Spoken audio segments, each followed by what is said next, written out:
kan gøre det bedre. Vi vil reformere vores førtidspension og vores kontanthjælp. Og vi vil reformere vores skattesystem, finansieret krone for krone. Alt sammen for at få flere i arbejde og gøre vores økonomi mere robust. Mange vil opleve forandringer. Mange vil blive bedt om at tage en tørn ekstra. Og ja, vi vil opleve nedskæringer og besparelser.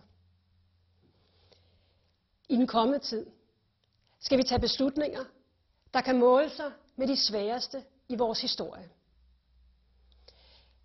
Men vi gør det, fordi det er nødvendigt. Vi gør det ikke, fordi vi holder op med at tro på solidaritet, men netop fordi vi stadig tror på solidaritet og tror på, at vi skal have alle med. Når vi skal træffe svære beslutninger, så er det netop for at fastholde og ikke afvikle det Danmark, vi holder af. Det Danmark, hvor alle er med til at skabe fremgang, hvor vi tager os af hinanden, hvor vi giver alle børn og unge en gratis uddannelse, hvor vi får god og gratis behandling, når vi er syge, hvor vi får hjælp, hvis vi mister vores arbejde, hvor vi får en værdig pleje, når vi er ældre. Det er et land for de mange og ikke for de få. Det er et land baseret på forskellighed og mangfoldighed, på menneskeværd, på fællesskab. Ude i verden har vi danskere ry for at vise samfundssind. Gæster kommer langvejs fra for at lære af vores lille, trygge land.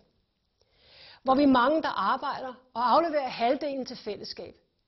Hvor vi tager os af hinanden, også når der er problemer.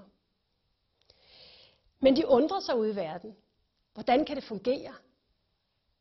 Mit bud er, at det kan det også kun, når vi alle sammen forstår, at vi skal yde det, vi kan til fællesskabet. Ingen kan bare kræve. Enhver må spørge sig selv, hvad kan jeg gøre? Det støder mig og mange andre, hvis der er nogen, der ikke yder deres, eller ligefrem snyder. Balancen mellem tryghed for den enkelte og forpligtelsen til at bidrage er selve grundlaget for vores velfærdssamfund. Og den balance er truet, når unge, raske mennesker kan være på offentlig forsørgelse i år efter år. Så er både den enkelte og samfundet svigtet. Det er ikke rimeligt. Balancen er truet, hver gang nogen får bygget en garage eller lagt nyt tag på huset uden regning og moms. Det er ikke rimeligt. Og hvis en virksomhed beder sine medarbejdere om at holde igen med lønkrav, så er det også rimeligt, at det gælder for alle, også på chefgangen. Alle skal bidrage. Der er ingen fribilletter. Og jeg tror på, at langt de fleste af os gerne vil være med.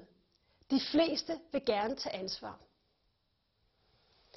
Jeg har dyb respekt for mennesker, der hver dag går på arbejde og forsørger sig selv og deres familie. Danmark er bygget af hårdt arbejdende mænd og kvinder. Men den respekt må aldrig få os til at miste respekten eller tale nedsættende om dem, der af en eller anden grund ikke kan klare sig selv. I de seneste år har flere tusind danskere mistet deres arbejde. Og i det nye år vil de desværre få følgeskab af flere. Det er ulykkeligt for den enkelte og for Danmark. Vi skal gøre, hvad vi kan, for at færrest muligt bliver ledige.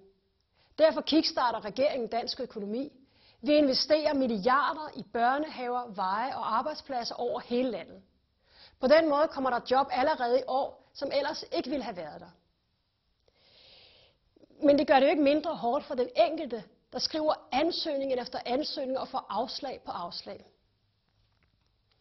I december var jeg i Aalborg. Her mødte jeg Søren. Han er 60 år. Han fortalte mig, at han blev fyret efter at have arbejdet i mere end 30 år som sælger. Firmaets omsætning var faldet på grund af krisen. Det er 2 år siden. Han fortalte mig, at han har søgt stort set alt, hvad der er at søge i Midt- og Nordjylland. Fra receptionist på kommunen til chauffør for en slagter. Men uden held. Og jo, vi skal stille krav til hinanden. Men vi må samtidig forstå, også med hjertet, at alle kan komme i en situation, hvor der er brug for hjælp. Krisen har gjort Danmark fattigere. Men vi er først for alvor et fattigere land, når vi ikke længere forstår dem, som har brug for hjælp. Det må ikke ske, og med fælles anstrengelse vil det ikke ske. Der er en gruppe danskere, som vi skylder en særlig hilsen her i aften. Det er en gruppe, som har påtaget sig et kæmpe ansvar. De danske soldater i Afghanistan. Jeg har besøgt jer, og jeg har set, hvor flot I løfter jeres opgave. Det er jeg stolt af. Det er hele Danmark stolt af.